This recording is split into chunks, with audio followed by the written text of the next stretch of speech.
Do it again. Of all the gin joints in all the towns in all the world. You're listening to Drinks, Jokes, and Storytelling. A martini, shaken, not stirred. Don't try and church it up, son. You can't handle the truth. I am the picture that got small. Your first one's on us. Ladies and gentlemen, welcome to Drinks, Jokes, and Storytelling. I'm your host, Mark Riccadonna, and with me as always... Richie Byrne. I got confused there. I know. Because you said to me before we went on, this is all you. And then I was like, oh, because you kind of came in a little slow. I thought, oh, does he mean this too? Like, I got nervous. I'm a little thrown off because I got a new camera, so I got to look up. Oh, really? To watch the people when I'm listening, I look down, but I want to look up because I want to look at you when I'm speaking to you. So I got nothing. Nothing. It's gonna be an odd one. Yeah, okay. But it's a great show, man. Oh, it's gonna be a really fun show. I'm very excited. I mean, I moved to the Philadelphia area, so I think all my neighbors will be tuned in. Yeah, this is going to be amazing. But before we bring out our special guest today, we have a guest host who grew up with this guy. They're best friends. This guy's one of my best friends in comedy. He's a tremendous comic. I'll never say that again, but I said it for the show. I love him to death. Let's get Pat O'Rourke out here. Pat O'Rourke. It's on tape. You said it. What's up? It's on tape. You said that was a good comic. I'm saving that. How are you? Put it on your reel. Hey, Mark, how you doing? How's everything? Good to see you, man. I think last time we worked together was Caroline's like 1,000 years ago. Yeah, it's been too long. It's been like everything. It's been too long. Hope I see you soon. Yeah. Now, Pat, I want to talk about what's going on with what your wife's doing, but I think, should we get Brian out first, or you want to talk about it first? What do you think? Yeah, whatever you want. It's all the Massapequa connection. Massapequa's like Brooklyn in the 50s. Yeah, that's true. We're going to have a lot of Philly and a lot of Massapequa watching this show tonight. That's the good thing. It's going to be a fun Thursday. All right, well, let's just bring him out. Let's get it over with. I'm very excited to have this guest. He spent 12 seasons in the NFL. He's an analyst for the NFL Network. Give it up for Brian Baldinger right here. How about it? Thank you, G-Man. Good to be with you guys. I mean, I love this title, Drinks, Jokes, and Storytelling. I can do two of the three okay. I'll leave the jokes up to Pat O'Rourke down there and to you guys. But the drinks and the storytelling, I've got a few of those, All right. You're in. We'll leave a joke to Pat. You got a joke, Pat?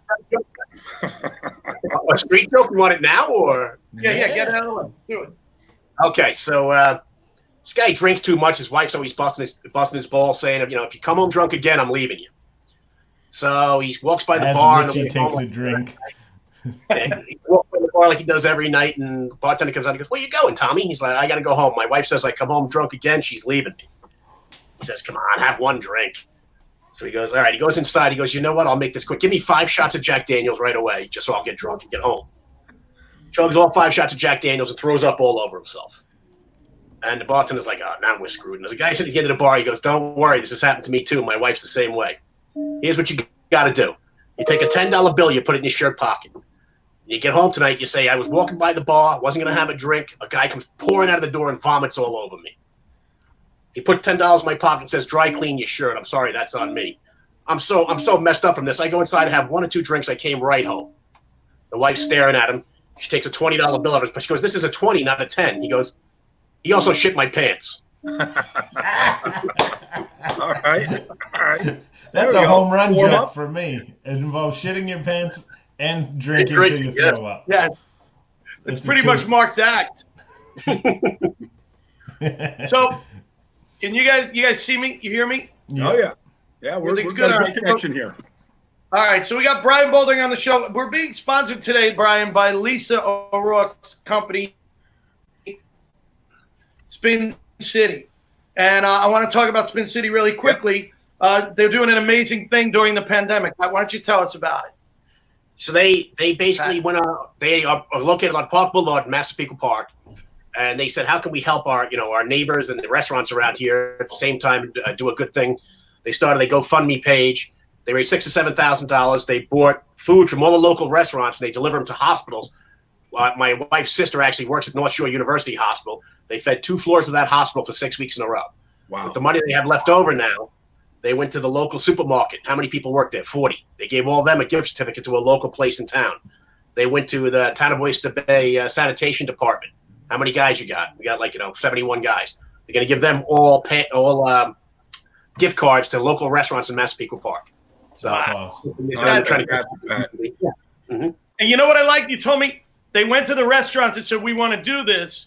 And the restaurants were saying, well, we'll just donate the food. And they're like, no, we're trying to make you money. Exactly. Our whole point is we want you to bring in your staff for the day and make these lunches, and then they can make some money too at the same time. So right.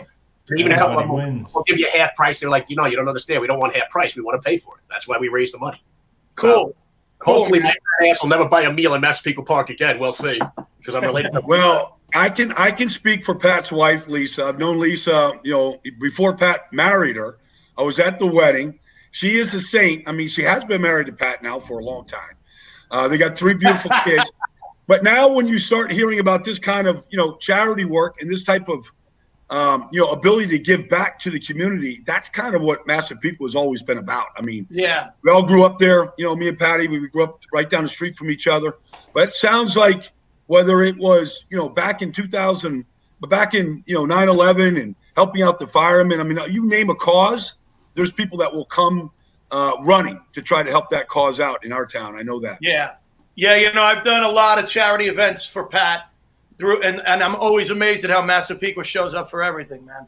You couldn't be more right. I'm like, what a town. It really is. I did a couple of things for Billy Baldwin through Pat and everything I do, the whole town just comes out and just sells. It's really amazing. So I just think that's great. Spin City, Lisa O'Rourke, that's awesome. So now let's get on to you, Brian. We lost Pat. He'll be back. He'll jump in later. So 12 years in the NFL. Before we go into this, I just for the people who are not New Yorkers, where is Massapequa on the island? So it's on the south shore of the island. You got the north shore, the south shore. Right. And it's the last town in Nassau County as you head east. Right. Okay. So you come out of New York City, whether you're coming out of the Long Island Expressway or the Belt Parkway, you're coming through parts of Queens or Brooklyn, you get to Nassau County, and then you just keep coming right to the border of Nassau County and Suffolk County. Massapequa was the last town in Nassau County, and then Amityville crosses over into Suffolk County, and then you take yourself all the way out to the end of Montauk. But yeah, last town on the South Shore right there in Nassau County. Okay, cool. Yeah, I lived in Queens for a long time, and whenever I'd hang with Long Island people, they would talk about the island so fast, I'd be like, wait, hold on. I have to put this in my head. Well, in comic speak, Mark, it's about 3 miles east of Brokerage. Perfect. So Brian, 12 years in the NFL, you were undrafted. Yeah. And what was that like? Did you really think you had a shot when you went and played you signed with Dallas? Well, I had my brother Richard came out the same year I did. He came out of Wake Forest. I had an extra year because of an injury. So I was in school for 5 years. My brother Richard had 4 years of Wake Forest, and he got drafted in the 10th round by the New York Giants, his favorite team. And I thought, my brother, that lazy son of that guy could get drafted. Then I definitely have a chance. I know that. I always thought this. I always thought that if you played high school football, you should try to play college football. If you played college football, why not try to play pro football? It just made sense to me. It wasn't like you should at least try it, get it out of your system. And so I'll tell you a story. Pat was just saying how Lisa, has got Spin City right there on Massapequa Park Boulevard right there. And on Park Boulevard is a barber shop. When I was growing up, I only got my hair cut by one guy, Johnny, at the barber shop. So Johnny was legendary. He knew all the Jets, and so I go there and I get my hair cut one year before I go to training camp by Johnny. And he's telling me all these stories about all these NFL players, and you probably don't have a shot, Baldy, but, come on back. I'll get you a free haircut. Anyways, I get my hair cut by him, right? And I'm thinking, okay, you get the trim, you're ready to go. You go to camp, you got the buzz cut. I go from JFK to LA. Our training camp, my rookie year, 1982 with the Cowboys, was in Thousand Oaks, California in the Valley. So I fly out there. They lose my luggage on the flight. I get to the end of I get to the luggage, department at LAX, and there's no luggage for me. Everybody else got their bags but me. So I said, well, that doesn't have to be a bad omen. Whenever the luggage shows up, it shows up. But I was kind of ticked. So I said, you know what? Screw it. I'm going to wear the same thing every day. And if they cut me, I'll just take my bags that I'm not packing and unpacking, and I'll just go down, I'll go down the PCH, Pacific Coast Highway, to Huntington Beach, and I'll watch surfers in the Pro Beach Surfing Championship. I always wanted to go. I figured I got an open ticket. I'll just do that. I never unpacked my bags my rookie year. I said, they're going to have to throw me out of here for one reason or another. And that was kind of the start. Smell. Wow. You would think they'd throw you out because you needed to clean.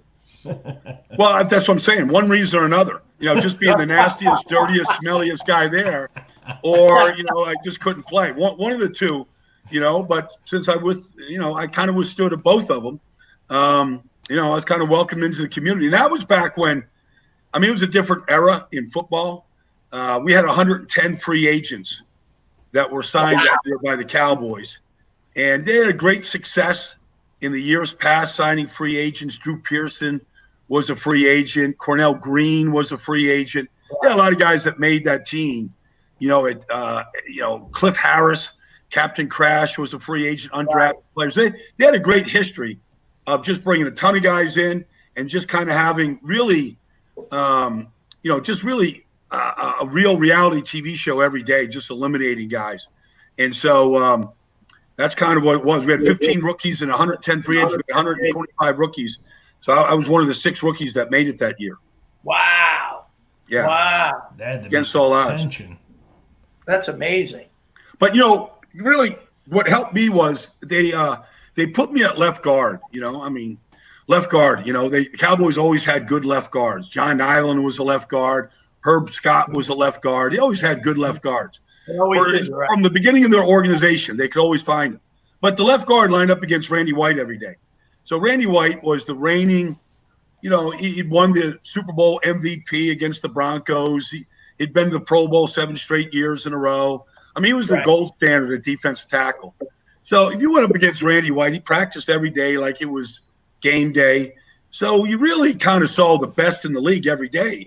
And you really had a great chance to really, either get your ass kicked, which I did, or, get better. And I remember the first day that I actually blocked him, I went out and partied that night like it was, like it was New Year's Eve. I was like, I blocked that son of a bitch, man. Where's the tequila? If I get cut tomorrow, I can say that I blocked Randy White. I got it on tape. I'll take it to my grave with me. Right. That must be a great. It's like hitting a home run off a Seaver in a minor league. Like that. Yeah, that's what it felt like. Yeah. And did he ever anything bad ever happen when you blocked Randy White? Well, he didn't like me. He didn't like anybody really. He didn't like any rookies for sure. Right. I'll tell you this: about 4 weeks into camp, it was 7 weeks of training camp, and we had 2 practices every day. Like it was a real war. But I remember this: Ernie Stautner was the defensive line coach for the Cowboys. Sure. And Ernie Stautner's he's a Hall of Famer from the Pittsburgh Steelers, legendary player.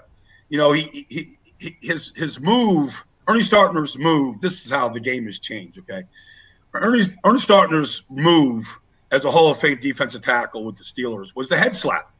He perfected the head slap, but he slapped so many helmets that literally he couldn't grip a racquetball racket. He had to tape the racket to the palm of his hand just to be able to, hit the ball. Wow. He liked to play racquetball. But I remember one day we're coming in, we got all these, we have a team meeting every night.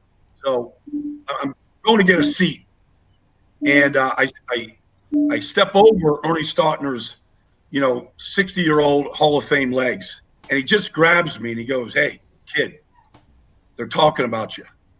And I didn't know exactly what that meant, but the defensive line was talking about me.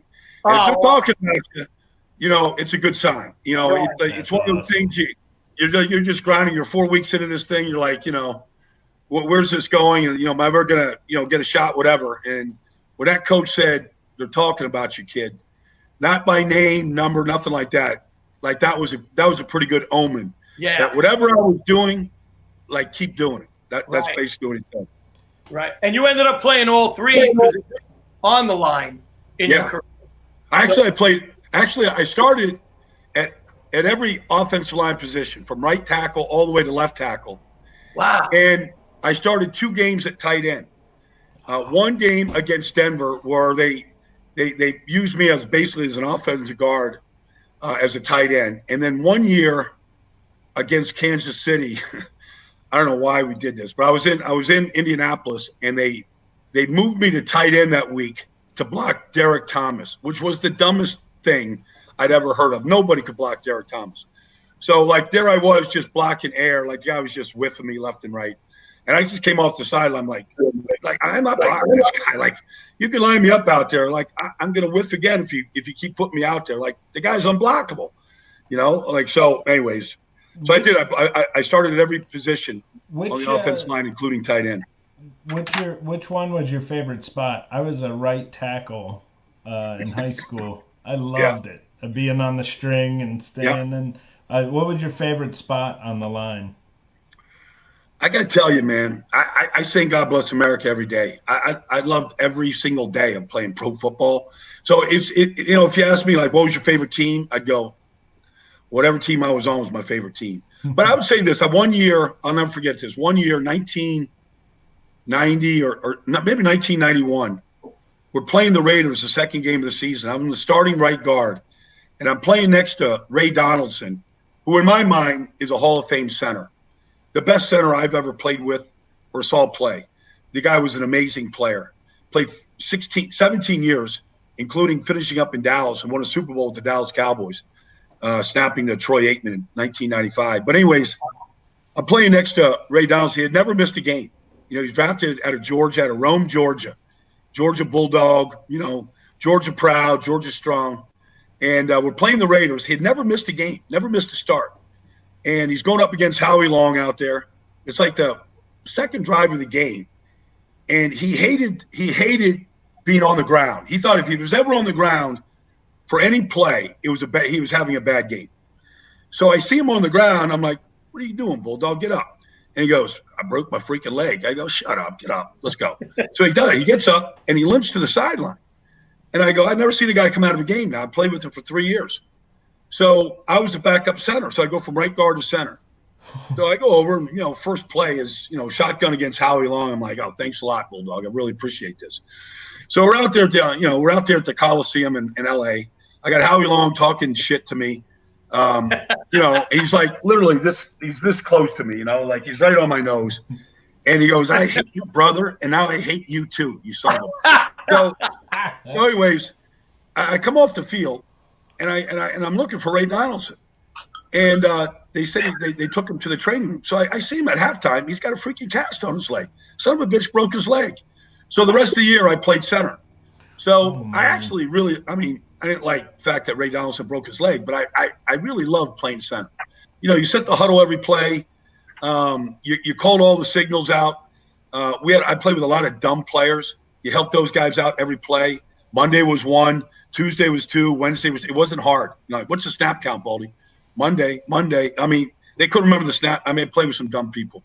So you try to help those guys out. I played with a rookie quarterback in Jeff George. He wasn't, I like Jeff, talented guy, not the brightest quarterback I played with. Kind of helped him out protections. Yeah, I kind of like being the guy. I kind of like being in charge of that guy. At center like that. I love the tackle. We ran an option, and I just loved being a tackle. I couldn't imagine being a guard. Those guys were in like pure war at all times. I could think about some of the great players. I remember one time I was playing Indianapolis. I was playing for Indianapolis, and we're 0-3, and it's like we got to go play the Philadelphia Eagles, and they've got the best defense in the league, right? They're the number one ranked. You look any stat in 1991, the Eagles were number one in the stat across the board. Right. So Buddy Ryan's the head coach. They've got the best defense in football from that time. From the Steel Curtain Steelers, that was the best defense in football during that stretch. So we go to Philadelphia.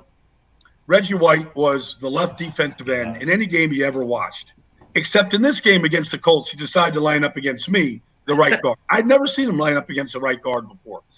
I go, this son of a bitch lining up over me. So I had a game plan. I'm like, all right, 92's over there. He was the best defensive lineman in football. And I grabbed him and held on to him for dear life every freaking play in that first quarter. He had this big, deep Barry White voice. He's like, hey, referee, you ever going to call holding on that 62? I'm like, I hope not, because that's all I'm going to do. And he called, and so sure enough, second quarter, Reggie White went back out to where he belongs over the right tackle, and I got through it. We ended up beating the Eagles on the final play of the game that day. We got our first win. It was like historical comeback, kind of got us started and going that year. But yeah, I mean, you line up against a Reggie White, you like, and then you remember, you tell that story the rest of your life. So then you ended up with the Eagles after that, right? So you were going up against them that in practice. So I come to Philly. I'd gone in 1991. I'd started every game for the Indianapolis Colts. And in 1992, they had free agency. So it was limited. You could, 7 guys could go and test free agent water. So the Colts kind of said, you're in your 11th year, whatever it was at the time. I'm 33, 34 years old. They had drafted a bunch of guys. They're like, hey, if you want to go test free agency, we're not going to hold you. We'll have a contract here for you. So the Buffalo Bills were interested. They gave me a contract. They just got beat in the Super Bowl by the Washington Redskins. Right. And my little brother Gary was playing for the Bills. So I thought, hey, they were the best team in the AFC. I played against them twice a year. Bruce Smith and, Jim Kelly. And, I mean, they were loaded. So I go to Buffalo, and I play every snap in preseason. They rest their offense. I end up getting cut. So it just didn't work out for me. No hard feelings. I learned a lot. I looked Marv Levy right in the eye and said, you got to do what you got to do, coach. I'll be fine. Don't worry about me. And 2 weeks later, I was in Philadelphia. So we're getting ready to play the Dallas Cowboys on Monday night. Cowboys and Eagles were both undefeated. It's at the Vet. It's Monday Night Football, 92. And I've been practicing against Reggie White, all week. And I practice like I played. So about second practice, Reggie pulls me aside and he goes, look, I don't want to tell you how to play, Baldy. I'm happy you're here, but I can tell you're one of these full speed, all week long guys. So here's the rule. If my chin strap is buckled, you can come at me full speed. But if my chin strap is unbuckled, don't touch me. And if you do, I'm going to kick your ass. So that was the rule. Reggie played on Sundays, during the week. Right. During the week, he was like, he was out having a good time. He was telling jokes. He was stirring things up. Game day, that guy turned it loose. But yeah, I go, okay. It was his nickname was, he was the Reverend, right? The Reverend, right? The Reverend. He was the minister of defense. So Reverend, I go, hey Rev, I understand the rule completely, Coach. I got you. I go, I'll check out the chin strap the rest of the week. So that was the rule. That was the rule with Reggie, man. I held so much when I played that our coach actually duct taped my arms together, and they called me Sister Patrol the Flying Nun because my hands were always out. I haven't heard that. I haven't heard that technique before. Who was the best player you played either with or against?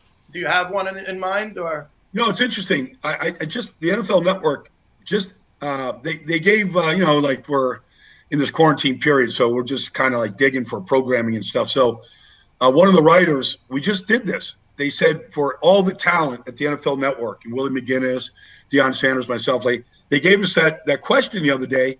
And they said, who's your top 5 teammates or top 5 players that you played with and then against? So it was pretty easy for me. I played with a minimum of 5 players that are in the Hall of Fame. Mm-hmm. But the best player I ever played with was Reggie White, but followed very closely by Eric Dickerson and really closely by Tony Dorsett. So, I mean, I played with, 3 guys are first ballot Hall of Famers like that. Right. It was kind of, that was pretty good, being able to do that. But, playing against LT, LT was the best player. He was the best player in my era. I played from 82 to 94, and LT was there for all that except he was a rookie before me, a year before me. But I played against him in college when he was at North Carolina. I was at Duke. He was the best football player. He changed the game. Yeah, he changed the game. He changed in Dallas when we played the Giants. I mean, we changed our protections, all of our protections to handle LT. Like we only did it for one player, and it was him. Yeah, I've never seen anything like. I mean, I've been going to Giants games since I'm 5, and I remember when he came in, and I just remember going to one of the summer practices, and you just knew that this was like I'd never seen anything like it. You know, the way he ran and how big he was. You know, so I mean, I have a million LT stories. Everybody does. But I'll never forget. I'm playing in Indianapolis, and we're playing the Giants on a Monday night in Indianapolis, and we have a pretty good team. Jeff George is our quarterback. You know, we're hanging in there, right? So, anyways, I know a lot of guys on the Giants. I mean, I know Steve Diassi. We were teammates together in Dallas. So, anyways, it's pregame. Everybody's out, kind of throwing the ball around. You know, I got my pants on, my shoes. I'm all taped up. You know, so I see Diassi and. You know, we're kind of catching up a little bit. So LT comes into the stadium. He's got his like travel bag with him, whatever. And he's got sweats on. He decides to lay down on the horseshoe in the middle of the field and take a nap.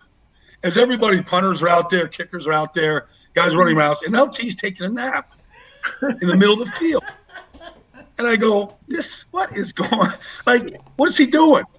So, anyways, you know, like now the teams are coming out, like they're almost ready to, like the kickers are out there, and you know, like we're like 10 minutes away from coming out as our team, and LT gets up from the middle of the field and he goes in.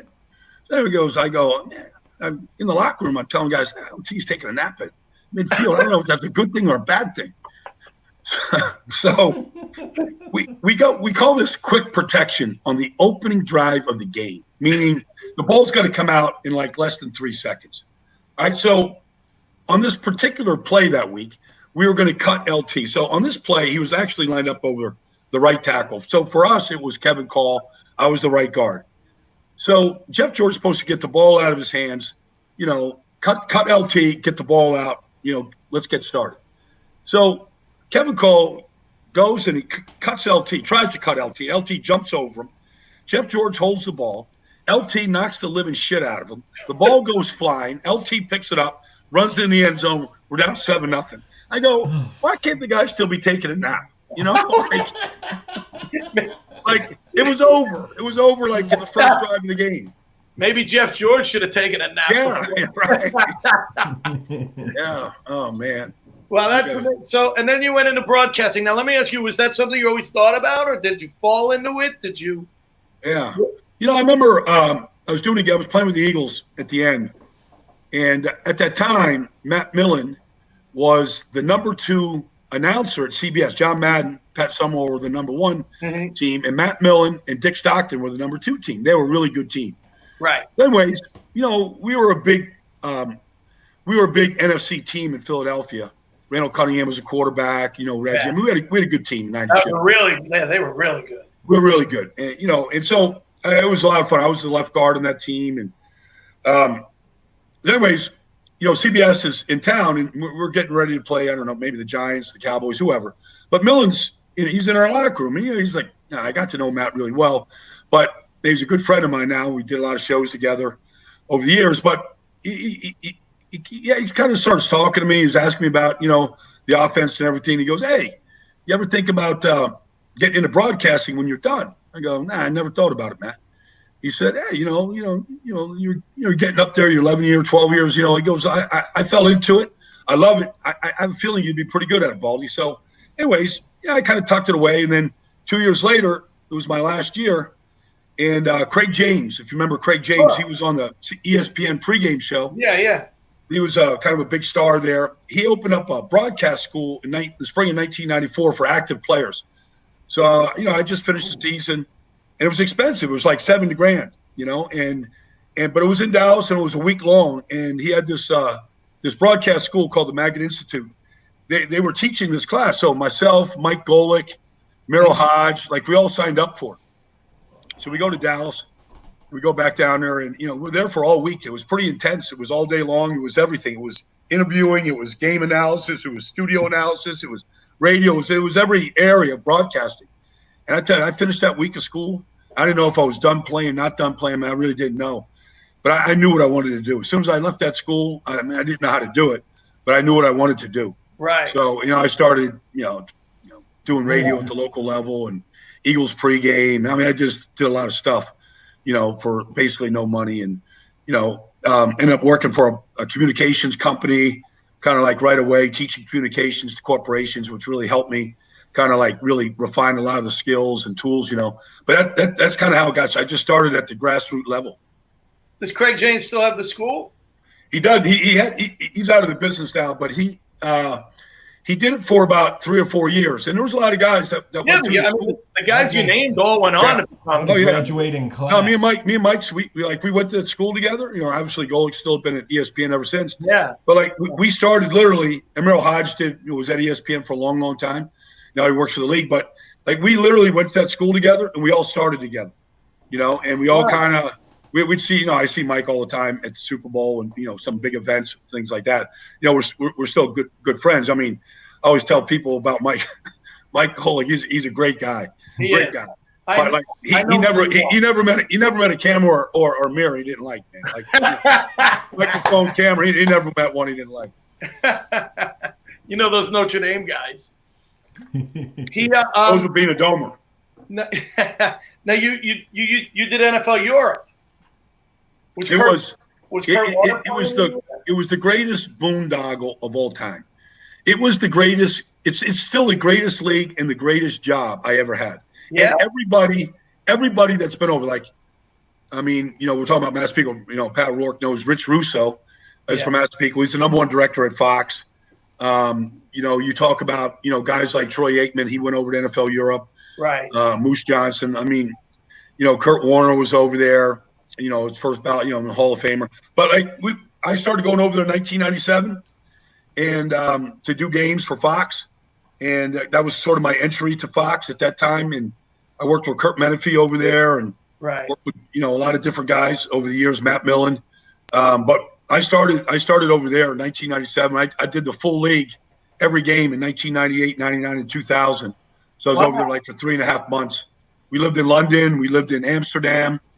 Heck, we lived on the beach in Barcelona, Sitges, Barcelona. We lived down on the beach right there. I mean, it was we had a phenomenal time, man. Yeah, it beats the shit out of two of those. We worked really hard for 3 days a week, and then the other 4 days a week, I don't know. There's a lot of stories out there. Trips along the way. But you worked with Pat Summerall. Yeah. So here's the deal. So in 2001, Pat Summerall and John Madden, they do the Super Bowl game in New Orleans between the Patriots and the Rams. So if you remember, that was Tom Brady's first Super Bowl, Belichick's first Super Bowl win. But the Rams are heavy favorites. They've got the greatest show on turf, the whole thing. That was the game where they thought they were going to go to overtime, right? Yeah. Well, yeah. Madden says, like with 50 seconds to go in the game, they should just play it out, go to overtime. Yeah. And, Brady makes one throw and they get a first down and they decide to go for it. And then, Vinatieri kicks the game-winning field goal with no time on the clock. So at that game, it was advertised as John Madden and Pat Summerall's swan song at Fox. They were retiring. Pat was going to retire.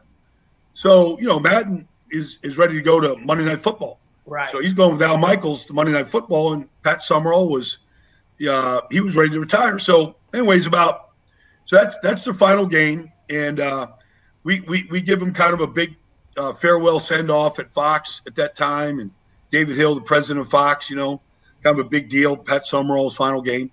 And then Pat decides that somewhere around May of that off season, John is like promoting Monday Night Football and he's doing all this stuff. And Pat's like, maybe I'm not ready to retire. And he calls Fox back up and says, I think I'd like to play, give it another year. So they called me up and they go, Baldy, look, Summerall really wants to do another year. We're going to put him with the number one production team of Bob Stenner and Sandy Grossman. We want you to be the analyst. I go, I'd love to do. I mean, if you're asking me if I want to do it, I'm like, hell yeah, I want to do it. So I go down. Pat Summerall's living in South Lake, Texas, just outside, not far from the airport in Dallas. So I fly down to go see him, and he's got this big mansion. He's got a par 3 golf course on the side of his house, and a big fishing pond. I mean, the thing is huge, right? His wife, Sherry, I meet his wife. So I go down there, and I spend a weekend with Pat. And, he's giving me the whole history, and honestly, I'm just sitting there just listening to stories, working with Ray Scott, kicking for the Giants, shared a locker with Mickey Mantle. Yeah, because they both lockered at Yankee Stadium. Yeah, it was one story after another. So I mean, I literally was so jacked up.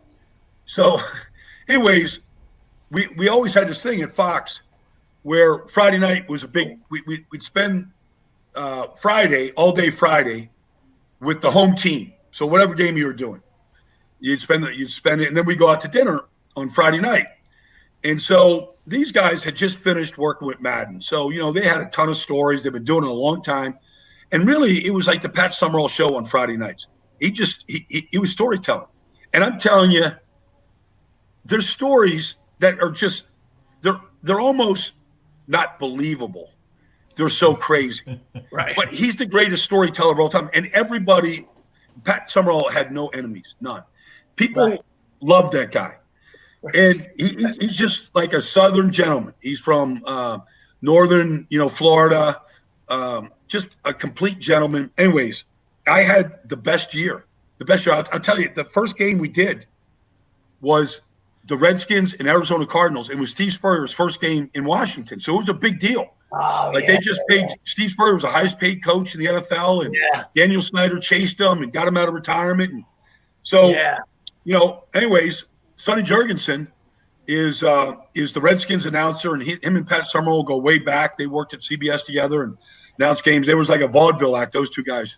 So, anyways, it's a huge game. It's in Washington, and we got a ton of things going on. We got a flyover. We got a national anthem. It's the opening game of the season, and so the producer he's in Pat's ear, and he's just jamming all this stuff in Pat's ear. And Pat's like eating popcorn, You got somebody like taking the popcorn kernels off his beautiful vest and his coat. So we get into this. We're 20 seconds in to the opening of the season. And we're all sitting there ready to go live. And Pat just leans over to him and he goes, Baldy, are we starting with the Redskins or the Cardinals? I go, we're starting with the Redskins, Pat. Got it. And he just, next thing you know, he goes, you're looking at the nation's capital, Washington, D.C., a great American city. Bam. Like, goes on. Showtime. Like, he didn't know what team we were starting with in the open. Showtime. Like, it was just brilliant, man. It was brilliant. Cool. I worked with Joe Buck and I worked with Dick Stockton. I worked a lot of Kenny Albert. Great guys. Kurt Menefee. That year was Pat Summerall. It's just 2002. Like, it will never, nothing will ever compare. That's awesome. Wow. Now you did radio too. Do you like one more than the other? Is there a reason for it, or Well, I do I do. Do you get to when be I more? got done? Can when you I got done explain doing more radio? when I got done doing NFL games on Sundays for Fox, they moved me to college. So I've been doing college games since, which is good. I mean, I do the Big 12 games and it's been a lot of fun. But so I went from the NFL games on Fox on Sundays to national radio games on national radio, Compass Media Networks. So I've been doing the national radio games with Chris Carino from the New York Nets, Right. of basketball. So me and Chris, we do the NFL games on national radio. And I got to admit, it is so much fun. I mean, because you're not married by time or by what the camera's showing. You want to finish a story, you can finish a story. It's a different medium, but I have so much fun on Sundays, man. I mean, I literally am on the field for 3 hours just talking to players and coaches. I do this thing I call Baldy's Walk around the field, talking to everybody before the game. And I shoot upstairs about 45 minutes before kickoff. We do a kind of a pregame show, and then we do the game. And, it's been a lot of fun for the last 10 years. All right, cool. What do you think of the XFL this time? Well, I mean, would they get 4 games in? They get good crowds, and I thought it always comes down to quarterback play. I thought, they needed better quarterbacks, really, because really, if you get good quarterback play, I don't care what league you're in. It could be college, the NFL. If you get good quarterback play, Brady Manning was probably the best of all time. You just kind of get out of the way, and it's entertaining. But I didn't think that they had enough good quarterbacks in that league. But that's always the story of every league. We got 32 NFL teams. We don't have 32 good quarterbacks. So when it was a 12-team league in the NFL, didn't have enough good quarterbacks. And so I thought that kind of hurt. But I thought the rules, were interesting, and that was good. They opened the game up, kind of really opened up the sound of the game and what goes on. So, I thought they had good announcers. Joe Klatt's really good at Fox and some of those guys. So I thought it had a chance to go places, and then I was just shocked that Vince just pulled out of the whole deal. Yeah. Yeah. What do you think of this idea with instead of an onside kick, you get one, it's a 15-yard. What do you think of that?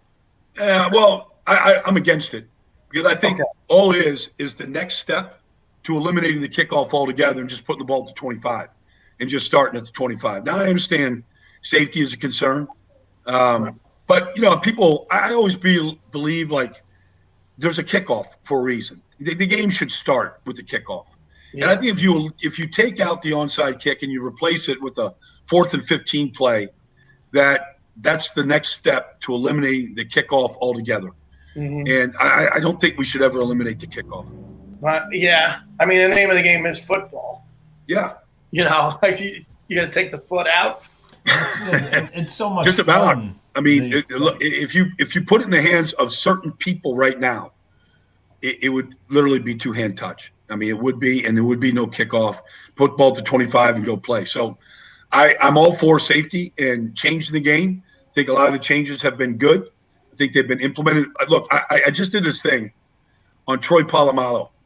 So I don't know where you guys are on Troy and what kind of player you thought he was, whatever. I mean, the guy's first ballot Hall of Fame. He was amazing. I literally could not put plays in this video breakdown of him because they were too violent. Really? I mean, I think they would think, like, you have to be a little cautious. I think they would think that it's just too gratuitous, that you can't show him literally knocking Cedric Benson's helmet into the nickel seats, like just blowing him up. I mean, he literally put the fear in the fearless. Yeah. And so, and that's how he played. But I am for kind of taking the head out of the game, protecting these guys.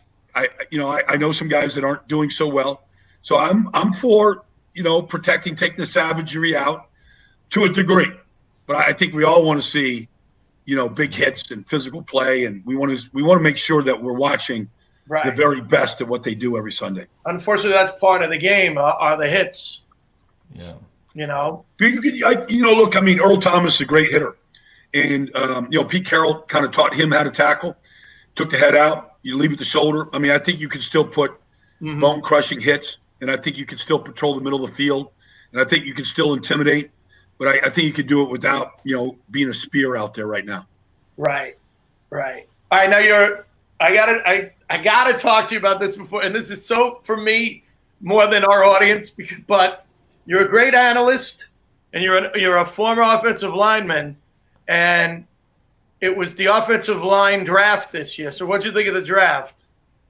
Well, like everybody else, I was tuned in. I can't remember actually. Well, it's been a while since I actually watched all 255 selections. But what else we were going to do, right? Yeah. Now, I was supposed to be a part of it, but, quarantine, I mean, it was a limited show. So, which is fine. But Daniel Jeremiah did a great job for our network. I thought he was a star. But there were a lot of really interesting things with it, being that they were social distancing and all of that. I think they came up with a couple of great ideas, They did. And, look, it was the most watched draft of all time. People wanted it. I'm glad they didn't cancel it. But I'll say this. So I'm pretty dialed in to a lot of general managers in the league, a lot of head coaches, and a lot of personnel people. So, I was kind of working the phones and getting these messages throughout from certain guys that are getting ready to draft. And when the Giants took Andrew Thomas at 4, I was shocked. Now, I'm not saying Andrew Thomas won't be a great player and won't be a foundational player to the Giants turning their their fortunes around. But to me, he wasn't the best tackle in the draft. Don't tell me this, Brian. That's what I was going to ask you. Now, I'll say this. I think the reason why Gettleman took him, look, he started every game at Georgia. Came in 18 years old. Isaiah Wynn is a left tackle. He comes in, plays right tackle. They go to the NFC. They go to the championship game, all right, against Alabama to get beat. He starts as an 18-year-old freshman right out of high school in the SEC 15 straight games. And then when Isaiah Wynn got drafted in the first round by the Patriots, he went over the left tackle.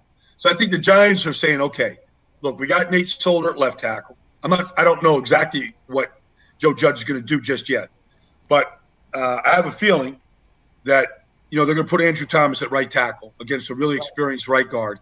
Right. And if Solder doesn't work out, or they don't re-sign Solder, or they release him at the end of the year, they could put Thomas over there at left tackle.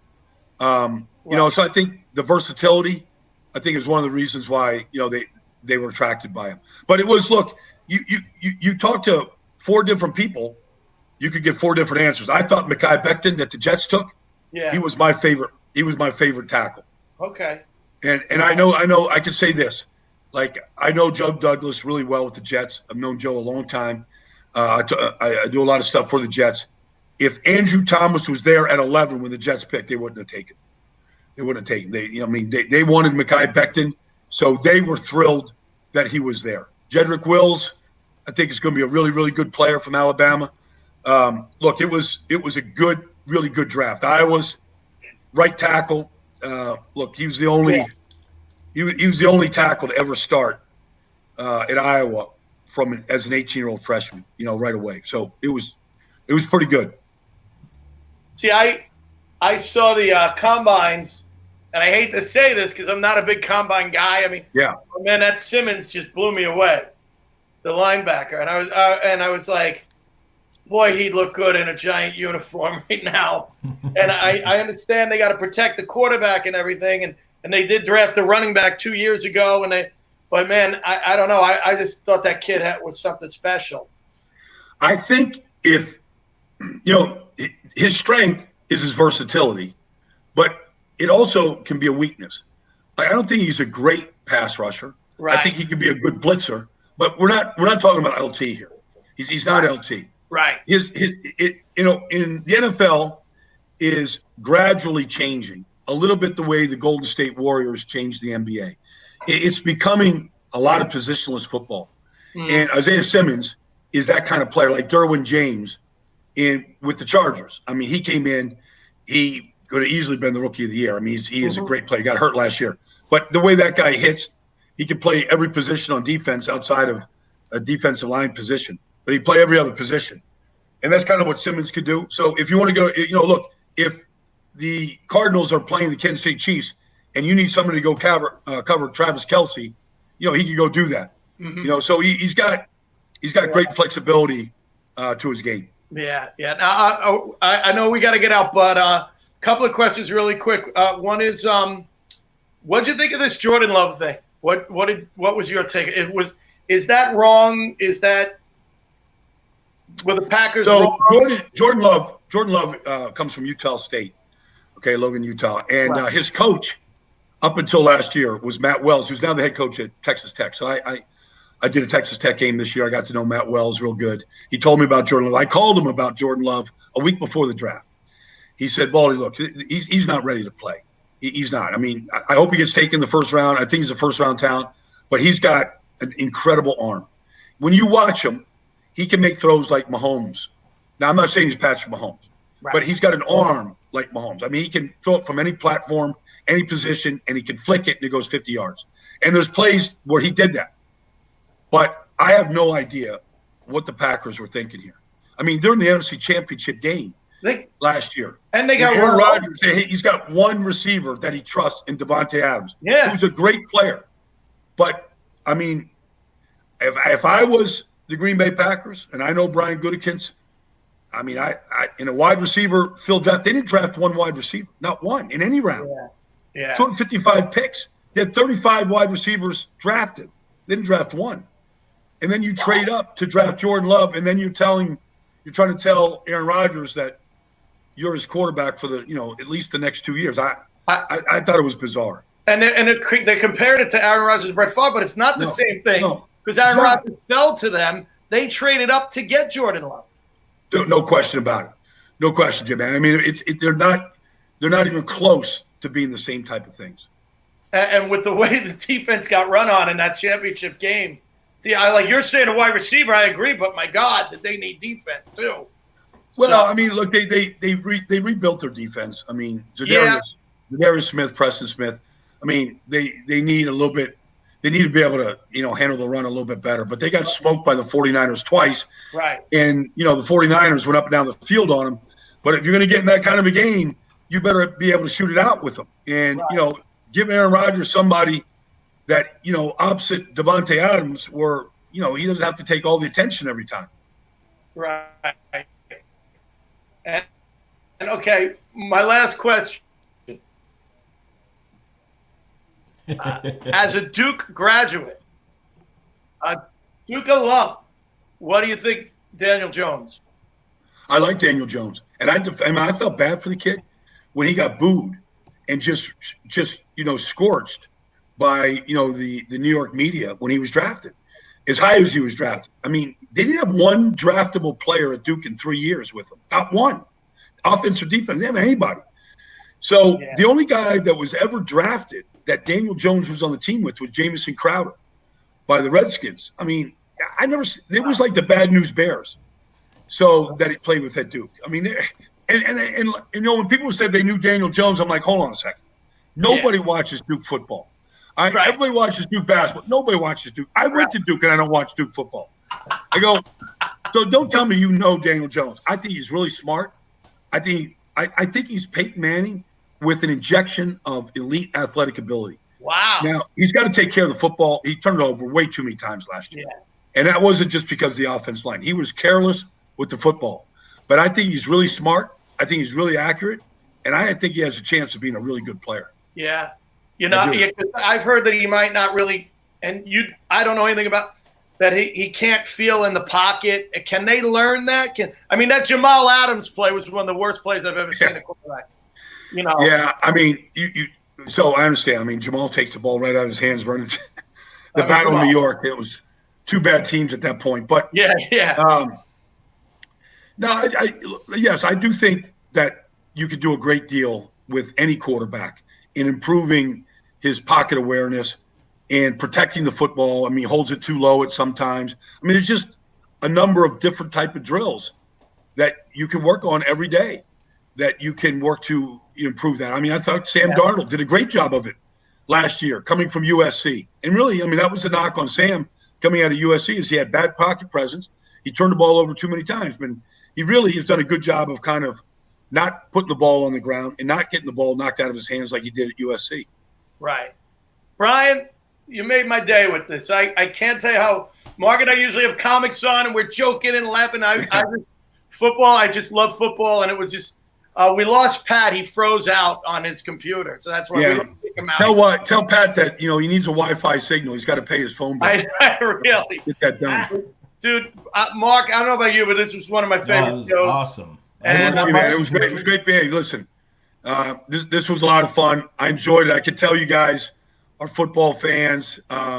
Follow it. So I'm not the guy to deliver the one-liners for all of you, but I can tell you a lot of stories. So I appreciate the hour with both of you guys right now. Bring me back anytime. That'd be great, man. We'd love to. Thank you, guys. We'll get back to normal. We'll have to grab a drink outside of Philly sometime. Yeah, there you go. No, I have no problem throwing them back this weekend. So, I'm in good shape right now. That was Brian Baldinger. You've been watching Drinks, Jokes, and Storytelling. Last call. Thanks for listening to Drinks, Jokes, and Storytelling.